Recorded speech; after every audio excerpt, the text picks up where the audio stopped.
Bonjour, j'espère que vous allez bien. Moi, ça va. Vous vous êtes déjà demandé quelle était la signification de votre prénom? Moi, si vous le savez peut-être déjà, je m'appelle Tia Eva Sephora, ce qui signifie un oiseau plein de vie et qui aime. Je porte plein de mes prénoms parce que je bouillonne de vie.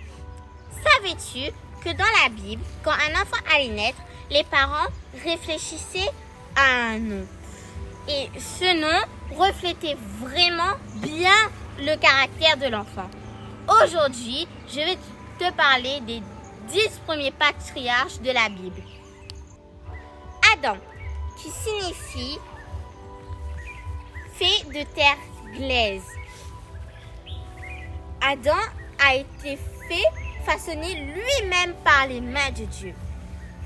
Dieu a créé l'homme pour vivre éternellement.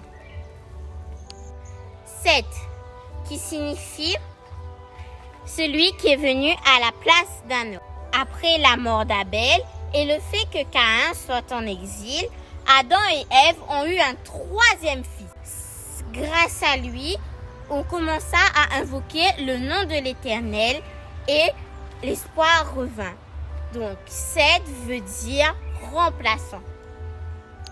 Enoch, c'est un homme qui a été fait de terre glaise non cuite. C'est un homme qui devient mortel. Résumons. L'homme fait pour vivre éternellement est devenu un homme mortel. Continuons. Kenad, verbe qui signifie changer de direction, se convertir. Mahalaleel. Halal signifie béni par Dieu. Jéreb, qui est descendu de très haut, donc qui est descendu du ciel. Résumons. Mais s'il passe par la conversion, il sera béni par Dieu, descendu du ciel. Enoch signifie enseigner la bonne nouvelle. Il marcha avec Dieu et puis il ne fut plus parce que Dieu l'a pris et l'a emmené au ciel sans passer par la mort.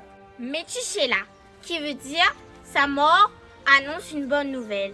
C'est l'homme qui a vécu le plus longtemps, 969 ans. Il est mort juste avant le début.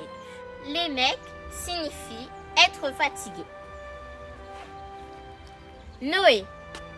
Noé signifie consolation et repos. Noé était un homme juste en son temps. Son père dit de lui dans Genèse 5 au verset 29 : « Celui-ci nous consolera de nos fatigues et du travail pénible de nos mains, provenant de cette terre que l'Éternel a maudite. » Résumons. Pour nous enseigner la bonne nouvelle annoncée par sa mort, qui donne à l'homme fatigué le repos. Donc, si je reprends le tout, nous avons l'espérance. L'homme fait pour vivre éternellement est devenu mortel.